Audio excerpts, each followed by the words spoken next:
अस्सलाम वालेकुम my YouTube family, कैसे हैं आप सब। उम्मीद है कि सब ठीक ठाक होंगे। हम भी ठीक ठाक हैं, अल्लाह का शुक्र है, खैर खैरियत से हैं। तो जी सबसे पहले आज ये रिक्वेस्ट करनी है कि हमारे चैनल पे अगर आप नए आए हैं तो सबसे पहले इसको सब्सक्राइब कर लें, हमारे चैनल की जो वीडियोस हैं इनको लाइक कर लें और शेयर करना नहीं भूलना है, ठीक है। और साथ साथ बेल आइकन को भी आपने प्रेस करना है ताकि सारे जो नोटिफिकेशन है एट द टाइम आपको प्रॉपरली मिल सकें। तो जी यहाँ पे आपको नज़र आ रही होगी गोभी। तो भी आज हमारे घर में फरमाइश हो गई थी जी गोभी पकनी चाहिए, तो हमने भी कहा जी जैसे आपकी मर्ज़ी आप ले आएँ गोभी। तो जी फिर यहाँ पे गोभी आ गई, फ्रेश फ्रेश सा अदरक आ गया, हरी मिर्चें आ गई, तो ये सारी चीज़ें फ़्रेश मंगवाई थी। आलू आ गए। तो जी बस यही है ना, मौसम की सब्ज़ी हो और उसको आप अच्छे से बनाएं तो वाकई सीज़न की जो सब्ज़ी होती है ना बहुत फ़्रेश होती है, उसका टेस्ट भी बहुत ज़्यादा अच्छा बनता है। तो आजकल तो धनिया भी बहुत ही अच्छा सबज सबज सा फ्रेश सा आया हुआ है। तो बस जी ये सारी सब्ज़ियाँ यहाँ पे मैं ना ऑर्गेनाइज़ कर रही थी और मैं सही करके रख रही थी ताकि मुझे कटिंग में और फिर बाद में ना इनको पकाने में मतलब ना सारा मुझे पता चल जाए मैंने क्या क्या चीज़ें ऐड ऑन करनी है। तो बस यही होता है जी। ये देखें कभी कभी माँ की बहुत याद आती है, जब हम काम कर रहे हों तो फिर माँ की याद आती है। हम सोचते हैं कि हाय शादी से पहले जिस समय मैं बिल्कुल काम नहीं करती थी किचन का, फिर शादी के बाद जब अम्मी के घर कभी जाना तो खाना शाना बनाना तो अम्मी ने कहना कि ना भी बड़ा अच्छा सालन बनाया है। फिर अम्मी ने कहना कि नहीं भी ये ना एक्चुअली मसला ये है कि जो सब्ज़ी थी ना वो बड़ी फ़्रेश थी। तो मैंने अम्मी से कहना कि अम्मी नहीं, मतलब पकाने वाली को आप क्रेडिट नहीं दे रही हैं ना, आप तो सारा क्रेडिट सब्ज़ी को दे रही हैं। तो फिर आहिस्ता आहिस्ता समझ आना शुरू हुआ कि वाकई डिपेंड करता है कि आपकी सब्ज़ी कितनी फ़्रेश है और ना उसके हिसाब से उसका टेस्ट भी वाकई बहुत अच्छा बनता है। तो एक टाइम था कि जब माँ से फरमाइश करते थे कि अम्मी गोभी ऐसी बनाएं जिसमें बड़ी अच्छी सी खुशबू हो, अदरक लहसुन की भी खुशबू आ रही हो और उसका टेस्ट भी अच्छा होना चाहिए अम्मा। तो फिर ये हुआ कि एक टाइम आ गया कि हमसे फरमाइश होने लग गई कि भी गोभी इस तरह की बनाओ, इस तरह की बननी चाहिए, इस तरह की होनी चाहिए। फिर रफ्ता रफ्ता ऐसे हुआ फ्रेंड्स के बस ना वो वाली जो फरमाइश हम अपनी माँ से करते थे वो हम भूल गए।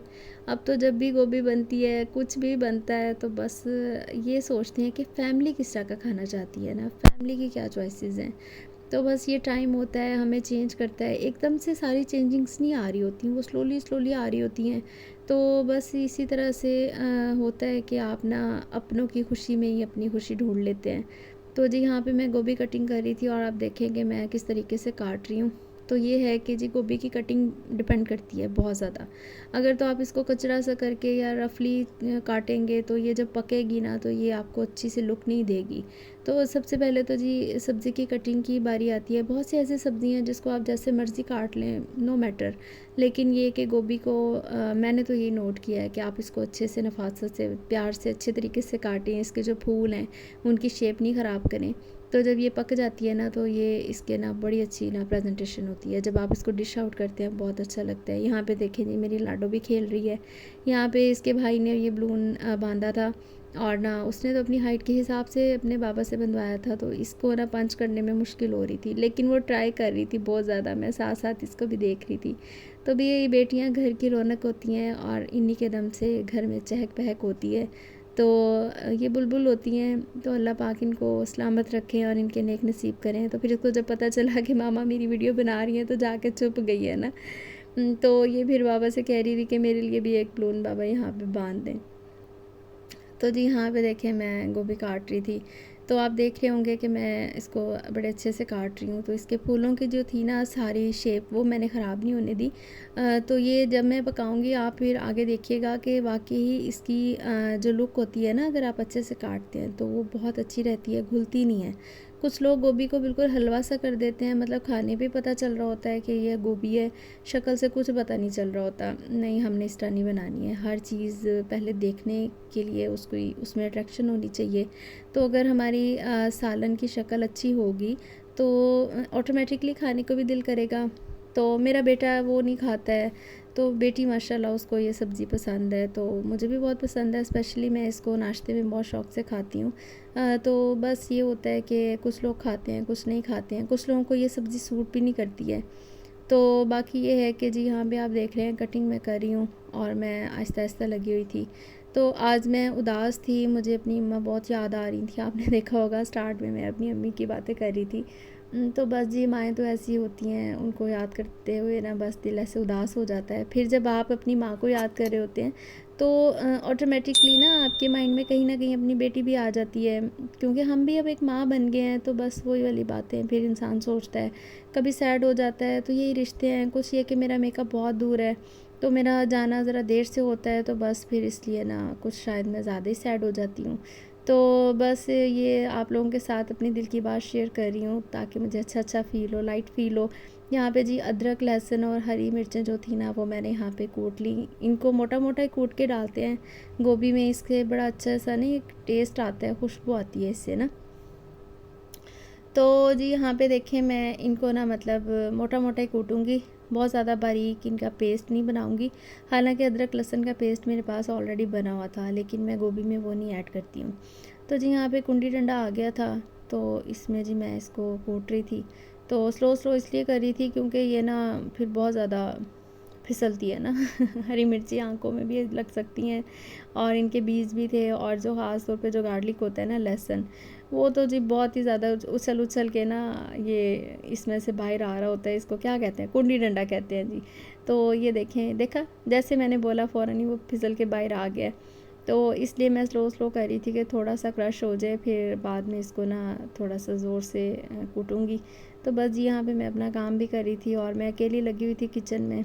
तो यहाँ पे मैंने फिर ऑयल गरम किया था, उसमें मैंने काली मिर्चें साबुत और 3-4 ना मोटी वाली गोल लाल मिर्चें और ज़ीरा डाल के ना थोड़ा-सा उसको मतलब तड़तड़ाया, गरम किया। फिर मैंने एक मीडियम सी प्याज़ थी तो वो मैंने ऐड कर दी।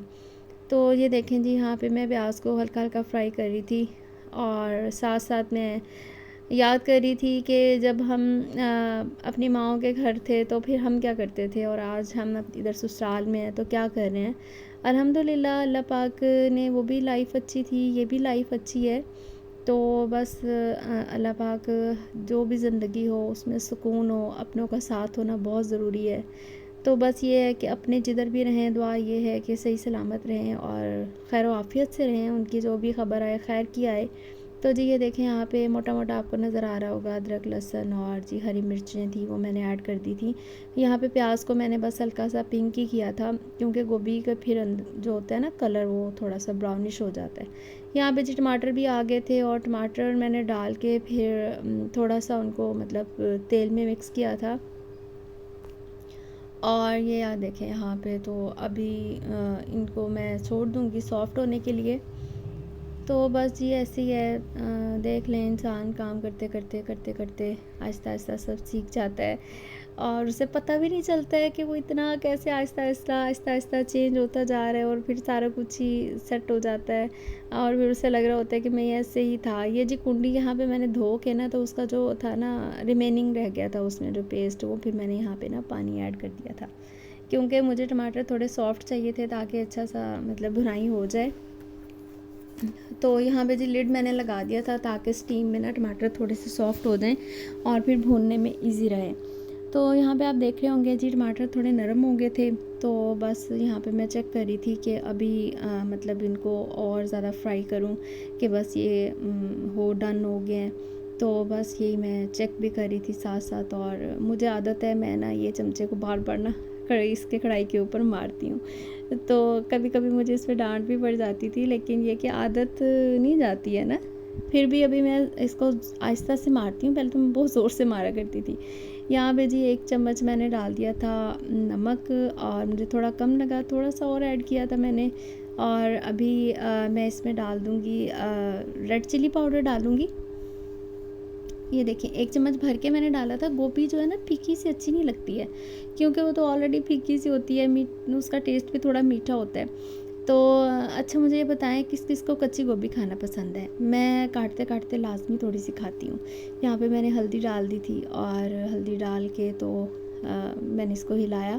शादी के बाद ना मेरा दिल करना यार कि मैं ना थोड़ी सी गोभी काटते काटते ना खा लूँ, लेकिन वो एक ससुराली खौफ होता है ना, तो डर के मारे कभी खाई नहीं थी। तो फिर ये कि आहिस्ता आहिस्ता फिर थोड़ा पता चल गया कि कोई इतनी बड़ी बात नहीं है ये। तो ये देखें यहाँ पे मैंने जैसे हल्दी डाली है, कितना अच्छा सा येलोइश कलर आया है इसका। और यहाँ पे जी मैं देख रही हूँ कि और मैं क्या ऐड कर सकती हूँ इधर ना, तो सोच रही थी, और फिर साथ साथ ये भी देख रही थी कि थोड़ी सी मतलब ना मसाले की भुनाई भी स्टार्ट हो जाए। तो आप बताएं, आप में से किस किस को गोभी खाना पसंद है और किस किस को आपकी फैमिली में नहीं पसंद है। जैसे मेरा बेटा नहीं खाता है, मेरी बेटी, मैं और मेरे हस्बैंड हम खा लेते हैं, तो मेरे बेटे को तो बिल्कुल ये पसंद नहीं है। और हमारी फैमिली में एक बड़ा स्पेशल सा मेंबर है, उसको गोभी के पराठे बहुत पसंद है। पता नहीं वो मेरी वीडियो देख रहा है कि नहीं देख रहा है। तो होते हैं ना गोभी के पराठे, बहुत लोग शौक़ से खाते हैं, तो हम भी खाया करते थे। तो अब तो ख़ैर मैं अगर बनाऊँ तो मुझे वो बहुत ऑयली लग रहा होता है। कुछ लोग तो स्पेशल गोभी को सिर्फ पराठों के लिए कुक करते हैं। बहुत सी ऐसी फैमिलीज़ मैंने देखी हैं जो सिर्फ ना गोभी पकाते हैं कि हमने इसके ना पराठे बनाने हैं। तो फिर वो जो पराठों वाली गोभी होती है ना, उसकी रेसिपी और होती है, वो ज़रा खुश्क सी बनती है और ना उसमें जो मसाले वगैरह भी थोड़े तेज़ डलते हैं, क्योंकि उसको फिर हमने पराठों में जब डालना होता है तो फिर वो आटे में जाके वो थोड़ा फीका हो जाता है। तो ये तो जी मैंने सालन ही बनाया था रोटी के साथ खाने के लिए।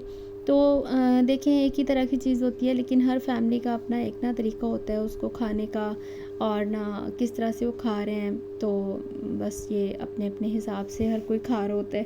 तो यहाँ पे पता नहीं मैं क्या करने लग गई थी, फिर मुझे याद आया जी आलू तो डाल ही दूँ।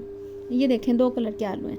मैंने 2 आलू छीले और काटे थे, इसमें से एक आलू सफ़ेद सफ़ेद था और एक येलो येलो था। पता नहीं, मैंने सोचा कहाँ कहाँ से आलू प्रोवाइड कर रहे हैं हमें, कोई आलू कैसा है कोई कैसा है।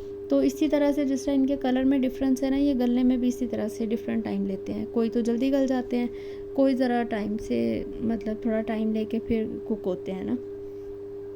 एनी हाउ यहाँ पे मैंने डाल दी थी गोभी, और मेरी अम्मी जो करती हैं वो ना पहले इसके बारीक वाले जो सख्त वाले हिस्से हैं वो पहले डाल के उसको हल्का सा भून लेती हैं 5 मिनट दम पे लगा के। तो ये जो फूल है ना ऊपर वाले, ये बाद में डालती हैं।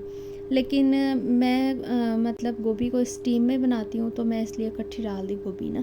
तो मैंने कभी कभी इसमें एक नोर क्यूब भी डालती होती हूँ, थोड़ा सा बिल्कुल छोटा सा पीस, मतलब इसका 1/4 हिस्सा लगा लें ना, चौथा हिस्सा नोर क्यूब का। तो कभी मैं डालती हूँ कभी नहीं भी डालती, उससे भी ज़रा फ्लेवर इन्हेंस हो जाता है, अच्छा सा फ्लेवर आ जाता है। तो यहाँ पे मुझे याद नहीं है मैंने डाला था कि नहीं डाला था, बहरहाल ये गोभी बहुत टेस्टी बनी थी।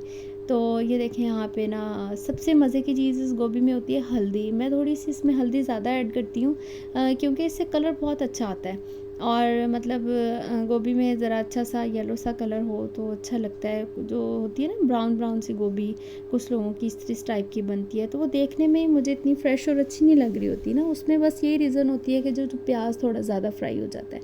तो हमने बस जब प्याज फ्राई करना है तब हमने ध्यान रखना है कि हमने ना प्याज को बहुत ज़्यादा ब्राउन नहीं करना है, हमने बस हल्का सा ना उसको पिंक करना है, और हल्का सा जब उसकी खुशबू आने लग जाए बस इनफ है। वहाँ पे हमने ना अदरक लहसुन ऐड कर देना है। तो जी यहाँ पे मैं गोभी को चेक कर रही थी कि अब इसमें पानी डालूँ कि नहीं डालूँ। तो फिर मैं देख रही थी, और टाइम का भी हिसाब रखना होता है। अगर तो आपके पास टाइम है तो ठीक है, आप इसको बिल्कुल स्टीम पे ही छोड़ दें। यहाँ पे मैंने थोड़ा सा गरम मसाला ऐड कर दिया था, क्योंकि गोभी में अगर लास्ट में आप गरम मसाला ऐड करते हैं तो वो खुशबू उसके अंदर नहीं जाती है। कोई कोई सब्ज़ी होती है ना, उसमें आप बिल्कुल उसको गलाने से पहले ही स्पाइसेस ऐड कर दें तो वो ज़्यादा अच्छी खुशबू आ रही होती है। तो यहाँ पे जी मैंने भुना कुटा धनिया और ज़ीरा आधा चम्मच डाल दिया था, और अब मैं इसको मिक्स करने लगी थी। तो बस ये कि स्पाइसेस होते हैं, कुछ आपने पहले डालने हैं कुछ बाद में। ये देखें यहाँ पे मैंने मिक्स कर दिया था सारा, ताकि इसके अंदर गरम मसाले की और ना भुने कुटे ज़ीरे और धनिया की भी जो खुशबू और टेस्ट है ना, वो इसमें चला जाए। तो यहाँ पे मैं बस चेक कर रही थी कि अब मैं इसको ना मतलब थोड़ा सा तो ऑयल में भूनूँ ना। इसमें मैंने बहुत ज़्यादा तेल ऐड नहीं किया था। अगर आप पसंद करते हैं आप थोड़ा सा ज़्यादा ऑयल भी डाल सकते हैं। इधर आपको नज़र आ रहा होगा कि तेल बस हिसाब का था, पूरा पूरा था, बहुत ज़्यादा नहीं था। तो यहाँ पे देखें जी मैंने ढक्कन लगा दिया था। तो मुझे ना ऐसे दिल को कुछ हुआ कि कुछ मीठा खाऊं, तो मैं 2 खजूरें लेके आई। तो मैंने कहा मैं आपके साथ शेयर करती हूँ कि मैं कुकिंग के दौरान क्या क्या खा जाती हूँ। तो 2 खजूरें मैं कोशिश करती हूँ कि मैं ले लूँ दिन में ना। ये देखें, फिर मैंने सोचा कि मैं हाथ में पकड़ के आपको नहीं दिखाऊँ, तो मैंने यहाँ पे आपको इसलिए शो कर रही हूँ। तो जी यहाँ पे देखें स्टीम में ही रखी थी गोभी, डन हो गई थी। अदरक लहसुन, ये मैंने अदरक था, हरी मिर्चें और धनिया ऐड कर दिया था। उम्मीद है कि आपको ये मेरी गोभी की रेसिपी और ये मेरी छोटी छोटी सी बातें अच्छी लगी होंगी। तो अगर अच्छी लगी हैं तो बहुत शुक्रिया, आज मैंने अपनी दिल की बातें आपके साथ की हैं। तो इसी तरह से मेरे साथ बने रहें, ठीक है। मेरे व्लॉग्स को देखें, मेरी वीडियोस को भी लाइक करें, सब्सक्राइब करें मेरे चैनल को, और दुआ में याद रखें। अपना ढेर सारा ख्याल रखें। इंशाल्लाह इंशाल्लाह जो भी बनाया करूँगी आपके साथ शेयर किया करूँगी, ताकि आपको भी पता चले मैं कैसा खाना खाती हूँ, मैं कैसे पकाती हूँ, और मैंने अपनी लाइफ में क्या सीख लिया और क्या भी रहता है। तो आपने भी मेरे साथ शेयर करना है कि आपको क्या पसंद है और आप किस तरह से रहते हैं। तो बस जी यही आपसे कहना था। हमारे चैनल को सब्सक्राइब भी करें, वीडियोस को भी लाइक करें, शेयर भी करें, और जी बेल आइकन को भी प्रेस करें ताकि आपको सारे नोटिफिकेशन मिलें। ओके जी, अल्लाह हाफिज़।